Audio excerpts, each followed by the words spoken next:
शुक्लां ब्रह्म विचारसार परमाद्यां जगद्व्यापिनीं वीणा पुस्तकधारिणीम् अभयदां जाड्यान्धकारापहाम् हस्ते स्फाटिकमालिकां विदधतीं पद्मासने संस्थितां वन्दे तां परमेश्वरीं भगवतीं बुद्धिप्रदां शारदां। श्री महागणाधिपतये नमः। श्री महासरस्वत्यै नमः। श्री गुरुभ्यो नमः। శుక్రగోచారము అంటే శుక్రుడి యొక్క సంచారము జాతకునిపైన మానవునిపైన ఎలాంటి ప్రభావాన్ని చూపిస్తుంది? శుక్రుడు నవగ్రహాల లోపల అత్యంత ప్రాధాన్యతను సంతరించుకున్నటువంటి గ్రహము.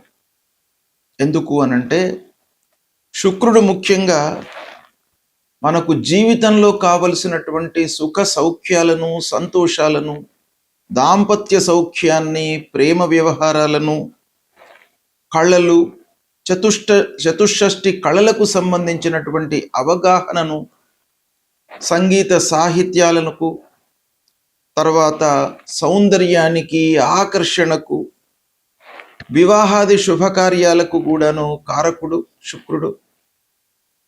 విలువైనటువంటి వస్త్రాలు కొనుక్కోవడానికి, ధరించడానికి, సుఖంగా జీవితాన్ని కొనసాగించడానికి శుక్రుడి యొక్క బలము అంటే శుక్రుడు మంచి స్థానాలలో సంచరించడం అనేటువంటిది చాలా ముఖ్యమైనటువంటి విషయము. ఈ విధంగా శుక్రుడు అత్యంత ప్రాధాన్యతను సంతరించుకున్నటువంటి గ్రహము. అయితే శుక్రుడు చాలా స్థానాలలో మంచి ప్రభావాన్ని ఇస్తాడు. శుక్రుడు ముఖ్యంగా 12 రాసులలో, ఎక్కువ రాసులలో సంచరిస్తున్నటువంటి సమయంలో మనకు మంచి ఫలితాలను ఇస్తాడు. అయితే అందులో కూడాను శత్రుస్థానము, మిత్రస్థానము, ఉచ్చస్థానము ఇలాంటి స్థానాలలో సంచరిస్తూ గోచార రీత్యా మంచి స్థానంలో ఉన్నప్పుడు మనకు అద్భుతమైనటువంటి ఫలితాలను, జీవితాన్ని సంతోషంగా ఉంచడానికి కారకుడవుతాడు.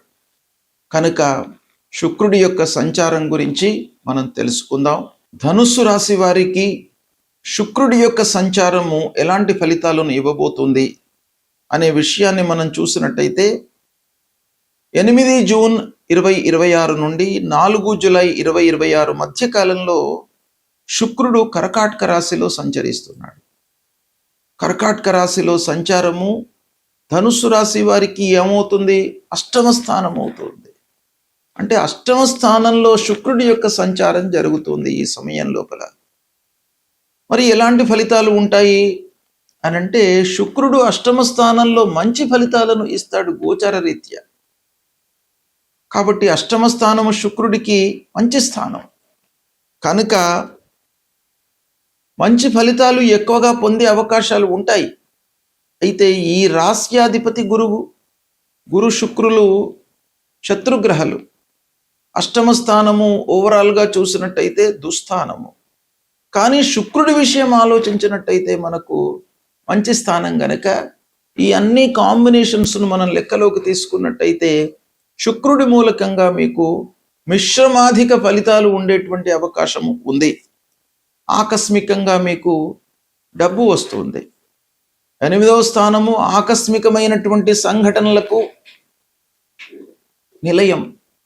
అలాంటి స్థానంలో శుక్రుడు సంచరిస్తున్నాడు. శుక్రుడు గోచార రీత్యా శుభం కాబట్టి మీకు ఆకస్మికంగా డబ్బు అందేటువంటి అవకాశం ఒక పక్కన ఉంది. వారసత్వంగా రావాల్సినటువంటి డబ్బు కూడాను మీకు అందుతుంది. ఇకపోతే ఆరోగ్య విషయంలో కొంత మీరు జాగ్రత్తలు తీసుకోవాలి. దంపతులు, భార్యాభర్తలు ఒక అవగాహనతో ముందుకు వెళ్ళడం చాలా మంచిది. అనవసరమైనటువంటి చర్చలలోకి వెళ్లకుండా పిల్లల విషయంలో కానివ్వండి, వాళ్ళ యొక్క సెటిల్మెంట్ విషయంలో కానివ్వండి, ఉద్యోగం విషయంలో కానివ్వండి, మీరు కొంత ఒక సమయ స్ఫూర్తితో నిర్ణయాలు తీసుకుంటూ ముందుకు వెళ్ళడం అనేటువంటిది చాలా అవసరము. ఇకపోతే చాలా విషయాలలో మీకు కొన్ని ఇబ్బందులు ఉన్నప్పటికీ వాటిని పరిష్కరించేటువంటి విషయాలపై కూడాను మీరు మనస్సు నిలుపుతారు. అనుకోకుండా ఖర్చులు ముందుకు వస్తాయి. దీన్ని నియంత్రించుకోవడం చాలా అవసరము. శుభకార్య ప్రయత్నాలలో ఆలస్యం గోచరిస్తోంది ఈ సమయం లోపల. కనుక పిల్లల యొక్క వివాహాది శుభకార్యాలు, పిల్లల యొక్క సెటిల్మెంట్ విషయం లోపల అందరి సహాయ సహకారాలు ఈ సమయంలో మీకు చాలా అవసరము. దగ్గరి వాళ్లతో ముఖ్యంగా కలహాలు పెట్టుకోకుండా మంచి మార్గంలో స్నేహంతో ఉంటూ ఆప్యాయతతో పలకరిస్తూ మాట్లాడుతూ వాళ్ళ యొక్క సహాయ సహకారాలను తీసుకోవడము ఈ సమయంలో ధనుస్సు రాశి వారికి చాలా అవసరము. మానసికంగా కొంత ప్రెషర్ ఉంటుంది ఈ సమయం లోపల. ఉద్యోగంలో చేంజెస్ కనపడుతున్నాయి. అంటే మీరు ఉన్న ఉద్యోగంలో నుండి వేరే ఉద్యోగంలోకి వెళ్ళడము, ఉన్న ఉద్యోగంలో మీరు చాలా బర్డెన్ ఫీల్ కావడము, అంటే ఒక అసంతృప్తి, జాబ్ సాటిస్ఫాక్షన్ లేకపోవడము, ఇలాంటివి ఈ సమయంలో ఉండే సూచనలు. ఇకపోతే ఆరోగ్య విషయం లోపల కూడాను కొంత ఖర్చులు గోచరిస్తున్నాయి కనుక ఆరోగ్యంపై మీరు చాలా శ్రద్ధ చూపాలి. జీవితంలో కొన్ని గుణపాఠాలు ఈ సమయంలో నేర్చుకునే అవకాశాలు ఉన్నాయి. ఓవరాల్గా చూసినట్టయితే మీకు ధనుస్సు రాశి వారికి ఈ సమయం లోపల సహనము, ఓర్పు, పనులపై ఏకాగ్రత, ఖర్చుల నియంత్రణ ఇలాంటివి చాలా అవసరము అనేటువంటి విషయము మనకు ఈ సంచారం మూలకంగా తెలుస్తుంది. దీన్ని సద్వినియోగపరుచుకొని శుభ ఫలితాలు వచ్చేటట్టుగా మీరు మూళ్ళు కావలసినటువంటి సమయంగా ఉంది. శుక్రుడు గోచార రీత్యా 6, 7, 10 స్థానాలలో సంచరిస్తున్నటువంటి సమయంలో మనకు ప్రతికూలమైనటువంటి ఫలితాలను ఇస్తాడు. ఇక 1, 2, 3, 4, 5, 8, 9, 11, 12 ఈ స్థానాలలో సంచరిస్తున్నటువంటి సమయంలో శుభ ఫలితాలను ఇస్తాడు. గోచార రీత్యా ఈ స్థానాలు అనుకూలమైనటువంటి స్థానాలు. అయితే శుక్రుడి యొక్క అనుకూలమైనటువంటి స్థానాలు ఎక్కువగా ఉన్నాయి. 12 రాసుల లోపల 9 రాసులలో సంచరిస్తున్నటువంటి సమయము శుభప్రదంగా మనకు శాస్త్రం చెప్తోంది. అంటే దాదాపు 75% శుక్రుడి మూలకంగా అనుకూలత మనకు ఉంది. అయితే ఇందులో రాస్యాధిపతికి శుక్రుడు ఎలాంటి సంబంధం ఉంది, మిత్రుడా, శత్రువ, సమత్వం ఉందా, వీటిని కూడాను మనం పరిగణనలోకి తీసుకొని ఫలితాలను చూసుకోవడం అనేటువంటిది శాస్త్ర సమ్మతం. అయితే ఓవరాల్గా శుక్రుడి యొక్క సంచారం ప్రతికూలంగా ఉన్నప్పుడు మనం ఏం చేయాలి అనేటువంటి విషయాన్ని మనం చూసినట్టయితే శుక్రుడు చాలా విషయాలలో మనకు ప్రధాన భూమికను పోషిస్తాడు. ముఖ్యంగా మనిషికి అన్నిటికంటే కూడాను జీవితంలో ఆనందము, సంతృప్తి, సౌఖ్యము అనేటువంటిది ముఖ్యమైనటువంటివి. దానికి కారకుడు శుక్రుడు. కనుక అవి లేనట్టయితే జీవితం లోపల మనము చాలా కోల్పోయినట్టుగా మనకు అనిపిస్తుంది, సహజం కూడాను. కాబట్టి ఇలాంటి స్థానాలలో సంచరిస్తున్న సమయంలో మనము పరిహారం చేసుకోవాలి. శుక్రుడికి సంబంధించినటువంటి మూలమంత్రాన్ని మనము జపించాలి. శుక్రుడికి మనకు శాస్త్రంలో మూలమంత్రం చెప్పి ఉన్నది ఏంటంటే, హేమకుంద మృడాలాభం దైత్యానాం పరమం గురుం సర్వశాస్త్ర ప్రవక్తారం భార్గవం ప్రణమామ్యహం అనేటువంటి ఈ మూలమంత్రాన్ని ప్రతినిత్యం కూడాను చదువుకోండి. మీకు శుక్రుడి మూలకంగా అనుకూలత చేకూరుతుంది. అంతేకాకుండా దానము, బియ్యము మీరు దానం ఇవ్వండి. తెల్లటి పుష్పాలతో అమ్మవారిని అర్చన చేయండి. పార్వతీ అమ్మవారిని, మహాలక్ష్మి అమ్మవారిని, మహాసరస్వతిని తెల్లటి పుష్పాలతో మీరు అర్చన చేసినట్టయితే మీకు ఆ అమ్మవారి యొక్క అనుగ్రహము కలుగుతుంది. సుఖ సౌఖ్యాలను వాళ్ళు ఇస్తారు. కాబట్టి ఈ పరిహారం చేసుకోండి, తప్పకుండా మీకు శుక్రుడి యొక్క అనుగ్రహం లభిస్తుంది. తద్వారా మీరు సంతోషంగా జీవనాన్ని కొనసాగించగలుగుతారు. ఈ సంవత్సరము దేవగురు అయినటువంటి బృహస్పతి 1 జూన్ 2026 రోజున రాత్రి 1:45 కర్కాటక రాశిలో ప్రవేశిస్తూ ఉన్నాడు. కనుక 2వ తారీఖు నుండి 12 రోజుల పాటు యమునా నదికి పుష్కరాలు ప్రారంభమవుతున్నాయి. ఈ 12 రోజులు అందరూ కూడాను యమునా నదికి వెళ్ళి స్నానదానాదులు చేసి, తల్లిదండ్రులు గతించినటువంటి వాళ్ళు పితృదేవతల ప్రీత్యర్థమై స్నానము, దానము, తర్పణము, పిండ ప్రదానాలు చేయడం మూలకంగా వాళ్ళు సంతృప్తి చెంది మనకు అనుగ్రహాన్ని ఇస్తారు, ఆశీస్సులను కలిగిస్తారు. ఇక తల్లిదండ్రులు జీవించి ఉన్నటువంటి వాళ్ళు మహానదిలో స్నానాదులు చేయడం మూలకంగా వాళ్ళు చేసినటువంటి పాపాలన్నీ కూడాను దూరమైపోతాయి అనేటువంటిది శాస్త్రం చెప్తుంది. కాబట్టి ఈ పుష్కర సమయాన్ని అందరూ కూడాను ఆచరించి తరించండి. పుష్కరము యొక్క ప్రాధాన్యత ఏంటి అనే విషయాన్ని మనము చూద్దాం. ప్రతి సంవత్సరము దేవగురువు అయినటువంటి బృహస్పతి రాశి మారుతూ ఉంటాడు. అంటే ఒక రాశి నుండి ఇంకొక రాశిలోకి ప్రవేశిస్తూ ఉంటాడు. ఆ ప్రవేశించేటువంటి సమయం లోపల మొదటి 12 రోజులు, అంత్యంలో వచ్చేటువంటి 12 రోజులను పుష్కరాలుగా మనము భావిస్తాం.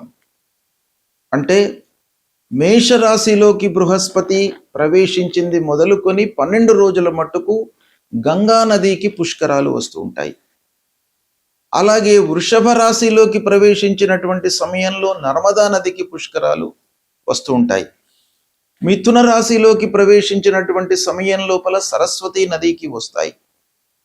కర్కాటక రాశిలో ప్రవేశించడం మూలకంగా యమునా నదికి పుష్కరాలు అనేటువంటివి వస్తాయి. ఇలా ఒక్కొక్క రాశికి ప్రవేశిస్తున్నటువంటి సమయం లోపల జీవనదులు, పవిత్రమైనటువంటి నదులు మనకు భారతదేశంలో ఎన్నో ఉన్నాయి. కాబట్టి అలాంటి మహానదులకు పుష్కరాలు వస్తూ ఉంటాయి. ఈ సంవత్సరము దేవగురువు బృహస్పతి కర్కాటక రాశిలోకి ప్రవేశిస్తున్నాడు. 1వ తారీఖున రాత్రి 1:45 కర్కాటక రాశిలోకి ప్రవేశిస్తున్నాడు. అంటే తెల్లవారితే నుండి, అంటే 2వ తారీఖు నుండి 12 రోజుల పాటు, అంటే 13 జూన్ వరకు పుష్కరాలు యమునా నదికి వస్తున్నాయి.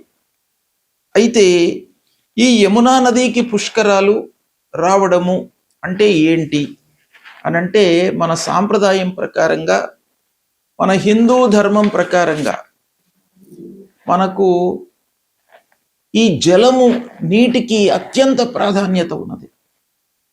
నీరు అనేది ఎప్పుడు కూడాను ఉండేటువంటి ఒక భౌతిక రాశి. అంటే అన్నీ కూడాను లయమైపోతాయి. పృథివీ, ఆకాశము, మిగతా అన్ని వస్తువులు కూడాను నీళ్ల లోపల లయమైపోతాయి, నీళ్ల లోపల కలిసిపోతాయి. కానీ ప్రళయ కాలం లోపల కూడాను నీరే ఉంటుంది అనేటువంటిది మనకు శాస్త్రం చెప్తుంది. కనుక నీటికి అత్యంత ప్రాధాన్యత ఉంది. అయితే అలాంటి ఈ నీటికి సంబంధించినటువంటి నదులు, మనకు జీవనదులు, పవిత్రమైనటువంటి నదులు మన భారతదేశంలో ఉన్నాయి. అయితే ఈ పుష్కరాల లోపల ఒక నదీ ఉత్సవంగా మనం భావిస్తాం. ఒక్కొక్క నదికి ఉత్సవంగా మనము భావిస్తాం. అంటే దీని వెనక ఉన్నటువంటి నేపథ్యం ఏంటంటే, అసలు ఈ పుష్కరాలు అనేటువంటివి ఏంటి అనే విషయాన్ని మనం చూసినట్టయితే, పుష్కరుడు అనేటువంటి ఒక దివ్య శక్తి, అంటే భగవంతుని యొక్క స్వరూపమే. అలాంటి ఆ భగవంతుని యొక్క స్వరూపము ఈ గురువుతో కలిసి సార్ధ త్రికోటి తీర్థర సహిత అని, అంటే 33 కోట్ల దేవతలతో కలిసి ఈ నదికి రావడం అనేటువంటిది మనకు శాస్త్రం చెప్తుంది. అంటే 33 కోట్ల దేవతలందరూ కూడాను ఈ 12 రోజుల కాలము, ఈ పుష్కర కాలంలో ఆయా నదులలోకి వెళ్ళి స్నానం ఆచరిస్తూ ఉంటారు గురువుతో కలిసి. కనుక అలాంటి పవిత్ర సమయం లోపల మనం కూడాను వెళ్ళి స్నానం ఆచరించి పితృదేవతలకు తర్పణాలు, శ్రాద్ధాదులు చేయడం మూలకంగా, దాన ధర్మాలు చేయడం మూలకంగా అక్షయ పుణ్య ఫలితము వస్తుంది అని మన శాస్త్రం చెప్తుంది. అయితే ముఖ్యంగా ఈ పుష్కరం లోపల, అంటే ఈ 12 రోజులు మహానదులకే పుష్కరాలు చెప్పబడి ఉన్నాయి. పుష్కరము అనంటే 12 రోజులు. ఈ 12 అనే సంఖ్యకు చాలా పవిత్రత ఉంది. దేవగురు అయినటువంటి బృహస్పతి సంవత్సరం పాటు కర్కాటక రాశిలో ఉంటాడు. 12 నెలలు కూడాను కర్కాటక రాశిలో ఉంటాడు. మొత్తం 12 నెలలు కూడాను మనం పుష్కరాలుగా భావించాం. మొదటి 12 రోజులు, చివరి 12 రోజులను మట్టుకే మనం పుష్కరాలుగా భావిస్తాం. శాస్త్రం కూడాను అదే చెప్తుంది. అంటే 12 అనే సంఖ్యకు పవిత్రత ఉంది. చాలా విషయాలలో మనము పితృకర్మల లోపల దశాహము, ద్వాదశాహము అని అంటాం. తర్వాత ఈ 12 అనే సంఖ్య 12 రాసులకు సంబంధించినటువంటిది కూడాను మనకు తెలియజేస్తుంది. కాబట్టి ఈ 12 రోజుల లోపల మనం ఏం చేయాలి? తల్లిదండ్రులు లేనటువంటి వాళ్ళు తల్లిదండ్రుల ప్రీత్యర్థమై వాళ్లకు తర్పణాలు, శ్రాద్ధాదులు, దానము, తర్వాత తోచిన కొలది అన్నదానం చేయడము, ఇలాంటివి చేయడం మూలకంగా పితృదేవతలు సంతృప్తి చెంది మనకు అనుగ్రహాన్ని ఇస్తారు. మనకే కాకుండా మన వంశంలో జన్మించినటువంటి వాళ్లకు, పిల్లలకు, తర్వాత వచ్చే తరానికి కూడాను అనుగ్రహము, ఆశీస్సులను ఇస్తారు. కాబట్టి అందరూ కూడాను, అంటే తల్లిదండ్రులు లేనటువంటి వాళ్ళు తర్పణాలు, శ్రాద్ధాదులు ఇవన్నీ చేసుకోవాలి పుష్కరం లోపల. తల్లిదండ్రులు ఉన్నటువంటి వాళ్ళు స్నానాదులు చేయాలి. స్నానము, దానము, తర్పణము, శ్రాద్ధము ఇవన్నీ కూడాను చాలా ముఖ్యమైనటువంటి కర్మలు. ఏంటంటే మనిషి పుట్టుకతోనే కొన్ని రుణాలతో పుడతాడు అని శాస్త్రం చెప్తోంది. పితృరుణము, ఋషి రుణము, దేవరుణము. పితృరుణము, ఆ రుణం నుండి మనం విముక్తులం కావాలి. పితృరుణం నుండి మనం విముక్తులం కావాలి అనంటే పితృదేవతలకు తర్పణాలు, శ్రాద్ధాదులు, దానాదులు చేయాలి. అంటే నదీ సమీపానికి వెళ్ళి ఈ పుష్కరాల లోపల వాళ్ళ నిమిత్తమై చేయడము. తర్వాత ఋషి రుణము, అంటే ఋషులు మనకు ఈ వాంగ్మయాన్ని, శాస్త్రాలను, మన జీవితాన్ని ఒక సుఖమయంగా నడపడానికి ఎన్నో విషయాలను, పురాణాలను, ఇతిహాసాలను ఇవన్నీ కూడాను మనకు అందించారు. మరి వాళ్ళ రుణం తీర్చుకోవాలి. వాళ్ళ మూలకంగానే మనకు మంచి చెడులు అన్నీ కూడాను మనకు తెలుస్తున్నాయి. కాబట్టి వాళ్ళ రుణం కూడాను తీర్చుకోవాలి. కాబట్టి ఋషులకు కూడాను తర్పణాలు చేయాలి. దేవతల మూలకంగా మనకు అనుగ్రహం లభిస్తుంది. కాబట్టి దేవతలకు ప్రతినిత్యం కూడాను అర్చన చేయాలి. తద్వారా ఆ దేవ రుణం అనేటువంటిది తీరుతుంది. ఇలాంటి కర్తవ్యాలు మనకు శాస్త్రంలో చెప్పబడి ఉన్నాయి. కాబట్టి ప్రతి వాళ్ళు కూడాను ఈ పుష్కరాలను సద్వినియోగపరచుకోవాలి. అయితే ఇప్పుడు యమునా నదికి పుష్కరాలు వస్తున్నాయి. ఈ యమునా నది అనేటువంటిది మన భారతదేశంలో అత్యంతమైన పవిత్ర నదులలో ఒకటి. ముఖ్యంగా గంగా, యమున, సరస్వతి అనేటువంటిది త్రివేణి సంగమము మనకు చాలా హిందూ ధర్మంలో మహాతీర్థంగా చెప్పబడి ఉన్నది. అంటే ఎవరైతే ఈ సంగమంలో స్నానాదులు చేయడము, తర్పణాలు వదలడము, తర్వాత శ్రాద్ధాది కర్మలు చేసుకోవడం మూలకంగా అత్యంత పుణ్యము లభిస్తుంది అని శాస్త్రం చెప్తోంది. అయితే ఈ యమునా నదికి సంబంధించినటువంటి పుష్కరాలు వస్తున్నాయి కాబట్టి యమునా నది యొక్క మాహాత్మ్యం ఏంటి అనేది మనం సూక్ష్మంగా చూసినట్టయితే, యమునాదేవి ఎవరు? సూర్య భగవానుడి యొక్క కుమార్తె. సూర్యుడు మనకు త్రిగుణాత్మికమైనటువంటి ఒక భగవంతుడి యొక్క స్వరూపము. అలాంటి సూర్య భగవానుడి యొక్క పుత్రిక యమునాదేవి, యమధర్మరాజు యొక్క సోదరి. అయితే ఈ యమునా నదికి కృష్ణుడికి చాలా సంబంధం ఉంది.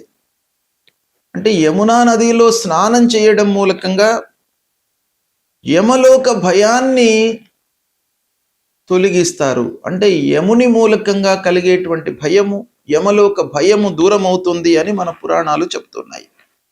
అయితే యమునా నదికి కృష్ణుడికి ఎలాంటి సంబంధం ఉంది? కృష్ణుడి యొక్క బాల్యం మొత్తం కూడాను యమునా నది తీరం వద్దనే కొనసాగినట్టుగా మనకు పురాణం చెప్తోంది. మధుర, బృందావనము, గోకులము ఇవన్నీ కూడాను యమునా నది తీరంలోనే ఉన్నాయి. సాక్షాత్తు భగవంతుడు అక్కడ నడిచినటువంటి ప్రదేశము, పెరిగినటువంటి ప్రదేశము యమునా నదీ తీరము.